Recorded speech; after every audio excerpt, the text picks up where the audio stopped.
Steve Hiscoe from Hiscoe Jiu-Jitsu in Chilliwack, BC. We're going to talk a little bit about some break falls and maybe just some tips to help new students be a little bit more comfortable with their break falls. Recently had an email from a new student somewhere, not 100% sure where, I think overseas, and who was having some difficulty with break falls and being a beginner and starting some break falls. So here's a couple of little tips depending on which break fall we're working on. So we'll start maybe from a forward facing break fall and work to a side break fall. So of course we do a break fall, we call it break fall number 5. We start standing and we land face first. So how I normally have my students start is from a kneeling position this way here with their hands up and basically falling this way.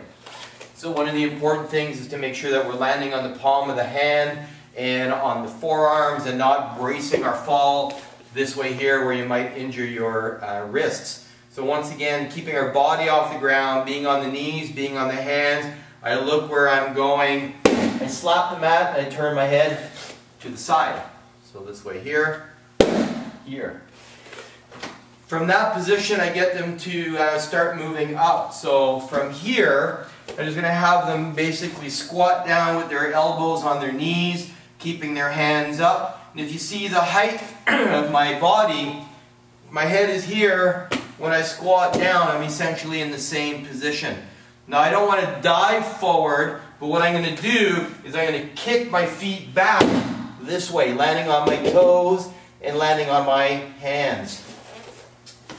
So once again, elbows on my knees, hands are up. I'm landing right here in front of me. I'm not diving forward, I'm just kicking my feet straight back from this position here. Feet are a little bit wide, but to begin with, and you can have your feet wide to kind of balance yourself out, or keep your feet together. Normally if somebody was standing behind you, you'd want to keep your feet together. But again, we're just learning and getting comfortable with hitting the mat. So once again, from here, I just kick my feet back to this position. As you feel more comfortable, we can do it from here. Same idea. So what I would suggest is just starting progression by progression until you're comfortable with each movement. So that's our forward facing break fall. Now what we'll do is we'll go to a side break fall. So many different ways of doing it, but you know what, we want to work from simple to more difficult. So even starting just from a seated position here, falling to the side. So keeping my feet in, keeping my hands up, just going to fall to the side. I don't want to reach. I want to keep my arm on a 45-degree angle to my body.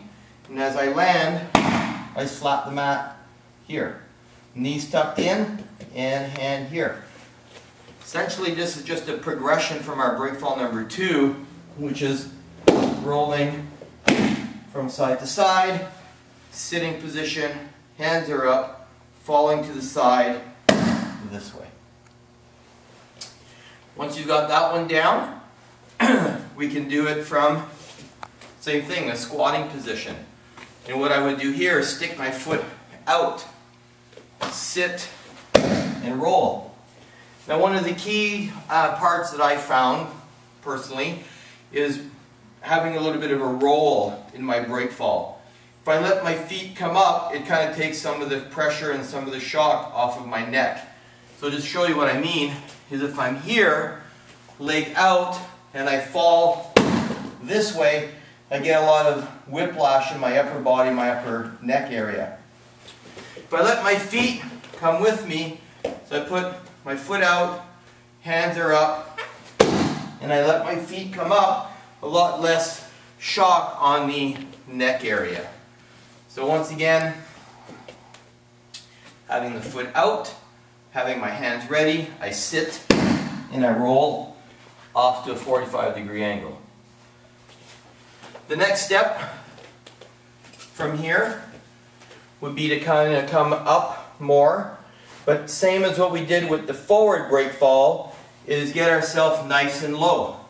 Get my leg out, sit, and break fall from there. I don't want to just fall, but I want to sit. So if I do it from this angle so you can see this part, is I'm low, I come out, and I sit behind my heel rather than falling this way here. Okay? So I want to control my descent behind my heel and then rolling back. So once you have it from this position, sit. Then we can do it from a more standing position. So same idea. Here and through. And as I sit, I'm just bending my knees. Here, bend. And down. To where later we can go from here up, where we're just bending the one knee, or later on from here, where we're kind of jumping and doing our break fall. So I hope that helps a little bit with your front break fall, side break falls, and just a progression from coming from a low position to a more standing position.